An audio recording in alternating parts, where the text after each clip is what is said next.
Good morning students. आज हम एक नया टॉपिक की स्टार्टिंग कर रहे हैं, differential equations.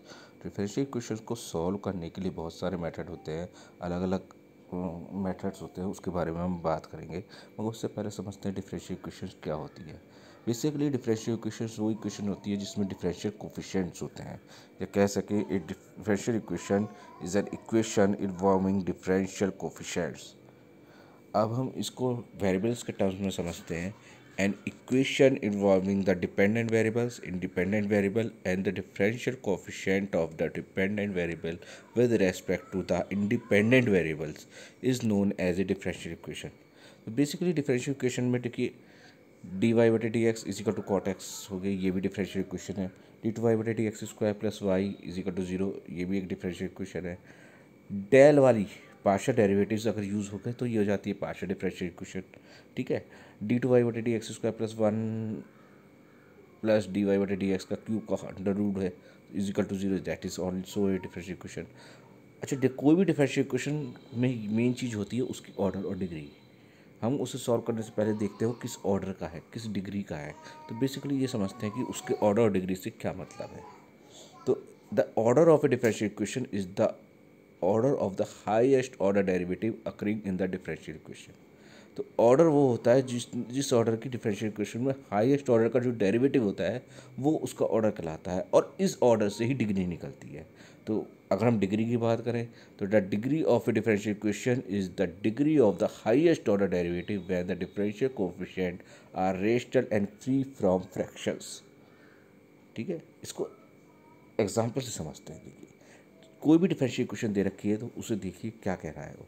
Cos x d y d two Y बटे D x square plus sine x d Y बटे डी एक्स स्क्वायर का whole square plus eight y is equal to ten x.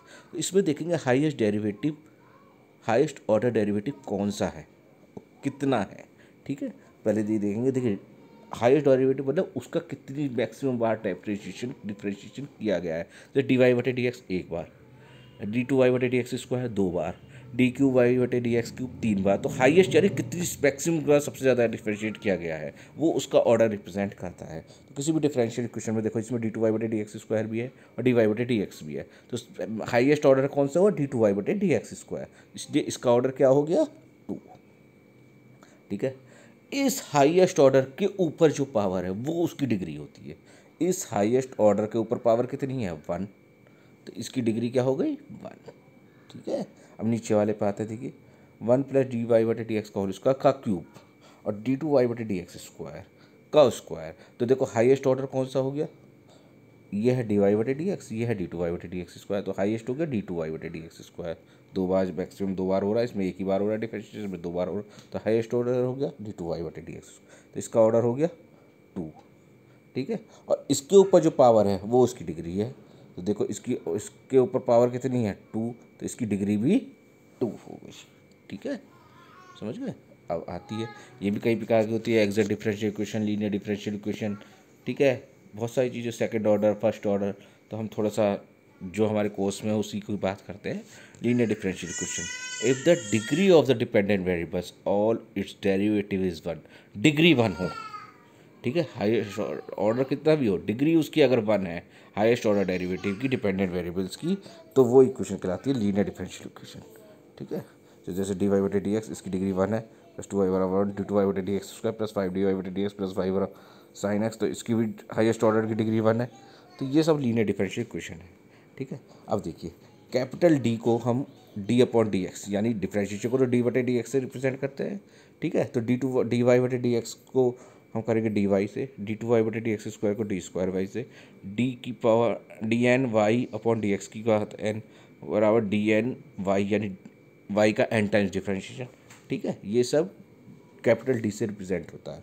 हाँ, अगर कहीं वन अपॉन डी आ जाए तो वो represent कराता है integration, integration with respect to particular variables. ठीक है, इसके बाद आती है linear differential equation with constant coefficient, जो उसका कोफिशिएंट जो है कांस्टेंट रहे। जैसे कि the general form of the linear differential equation of second order, order उसका सेकंड है, डिग्री वन है, तो डी टू वाई बटे D X square plus P D Y बटे D x plus Q Y बराबर आर। अगर इस form की है तो इसके जो कोफिशिएंट है किसके, डी वाई बटे डी एक्स और वाई, यानी कौन कौन से, पी और क्यू, वो कांस्टेंट होंगे। ठीक है। तो where p and q are constants and r is a function of x और ए कॉन्स्टेंट। आर में एक्स हो सकता है और कॉन्स्टेंट भी हो सकता है, मगर पी और वाई कांस्टेंट ही होंगे, इसलिए कहलाता है विद कांस्टेंट कोफिशिएंट। ठीक है, ठीक है। इट भी कैन बी रिटन एज, तो हम डी टू वाई बटे डी एक्स स्क्वायर को डी स्क्वायर वाई लिख देंगे, डी वाई बटे डी एक्स को डी वाई लिख देंगे। ठीक है, वाई कॉमन आ जाएगा तो ये इस फॉर्म में आ जाएगी। ठीक है। अब आता है जनरल सॉल्यूशन और एक कंप्लीट सॉल्यूशन। किसी भी इक्वेशन का जनरल सॉल्यूशन निकलता है। ठीक है, तो जिस भी ऑर्डर की वो होती है डिफरेंशियल इक्वेशन, उससे कोई दिक्कत नहीं होती। मेन होता है कि किसी भी क्वेश्चन का जनरल सॉल्यूशन या कंप्लीट सॉल्यूशन दो भागों में होता है। एक होता है कॉम्प्लीमेंट्री फंक्शन और एक होता है पर्टिकुलर इंटीग्रेशन। कॉम्प्लीमेंट्री फंक्शन यानी सी एफ शॉर्ट फॉर्म में कहते हैं, पर्टिकुलर इंटीग्रल यानी पी आई। ठीक है, तो वाई बराबर कंप्लीट सॉल्यूशन वाई बराबर c f plus p i. C f और पी आई हर इक्वेशन का निकलता है। ठीक है, सी एफ तो सभी इक्वेशन का निकलता है, बस एक केस ऐसा है जिसमें पी आई नहीं निकलता, पी आई की वैल्यू ज़ीरो होती है वहन राइट हैंड साइड में इक्वेशन के ज़ीरो दे रखा हो, तो उस केस में पी आई नहीं निकलता, उसका पी आई ज़ीरो ही होता है। ठीक है, अब हम सी एफ निकालने के रूल्स देखते हैं। किसी भी क्वेश्चन को डिफरेंशियल इक्वेशन को दे रखा है तो उसका सी एफ निकालने के लिए आपको क्यू इजिकल टू ज़ीरो रखना है, वाई इजिकल टू वन रखना है और डी बराबर एम रखना है। मतलब इक्वेशन का राइट हैंड साइड हमेशा ज़ीरो रहेगा, चाहे ऊपर क्वेश्चन में कुछ भी दे रखा हो। ठीक है, वाई की जगह वन रखा जाएगा। ठीक है, और कैपिटल डी की जगह एम रखा जाएगा, और इस क्वेश्चन को चाहे वो क्वाड्रेटिक बने चाहे किसी भी फॉर्म में बने, उसे सॉल्व करके एम के रूट्स निकाले जाएंगे। एम्स के जितने भी रूट्स होंगे वो सारे निकाले जाएंगे। ठीक है, चाहे वो रियल हो, इमेजनरी हो, रियल हो, डिस्टिंक्ट हो, पार्श कैसे भी हो, तो उसको निकाला जाएगा। ठीक है, और जो एम में इक्वेशन बनती है उसे कहते हैं ऑक्सिलरी इक्वेशन या हेल्पिंग इक्वेशन। ठीक है, तो the value of C F यानी complementary function depends on the nature of this roots. तो सी एफ की जो नेचर है वो इन रूट्स पर डिपेंड करती है सी एफ की वैल्यू क्या होगी। अब देखते हैं कि ये कौन कौन सी हो सकती हैं। देखिए केस वन, जब roots are real and distinct यानी अलग अलग हों, तो रूट्स कितने भी निकले मगर सारे रियल हों और अलग अलग हों, तो सी एफ कहलाएगा सी वन ई की power M one X plus सी टू ई की power M two X plus C three E की power M three X. M one M two M three मैंने माना कि तीन रूट्स निकले हैं, इस केस में लिखा है। ये पॉजिटिव भी हो सकते हैं, नेगेटिव हो सकते हैं, कोई दिक्कत नहीं। अगर मान लो कोई एक नेगेटिव है तो उस ई की power minus m two x, जो भी किस पर्टिकुलर रूट्स की वैल्यू नेगेटिव है उसमें लिखा जाएगा। ठीक है, बीच में पॉजिटिव ही आएगा। ठीक है, वे C one C two C three are constant. ठीक है, आर्बिट्रेरी कॉन्स्टेंट। ठीक है, सेकंड है रूट्स आर रियल और इक्वल। हो सकता है कोई दो रूट्स या तीन रूट्स इक्वल आ जाए, मान लो वन वन आ जाए वैल्यू, वन वन टू आ जाए, टू टू थ्री आ जाए।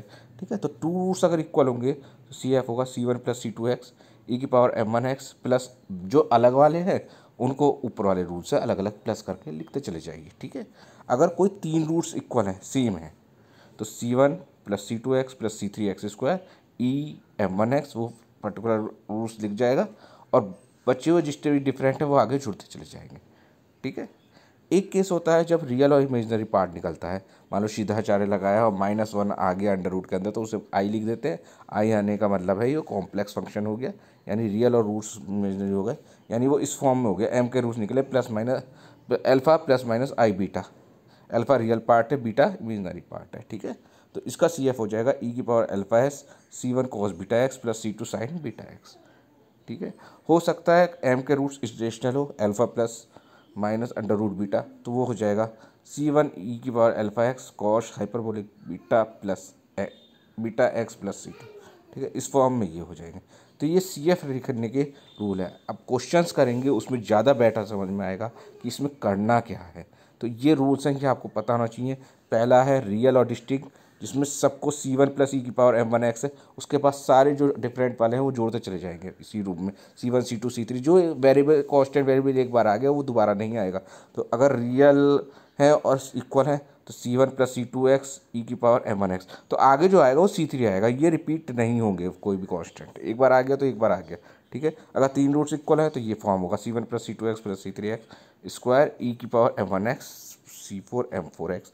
आगे अलग रूट डिफरेंट वाले जितने भी होंगे ये इमेजनरी के लिए हो जाएगा। Alpha plus i minus beta होगा तो ई की power alpha x c one cos beta x plus सी टू साइन बीटा एक्स। ठीक है, इन्हें देखिए, रूल्स को याद करिए, उसके बाद क्वेश्चंस करेंगे।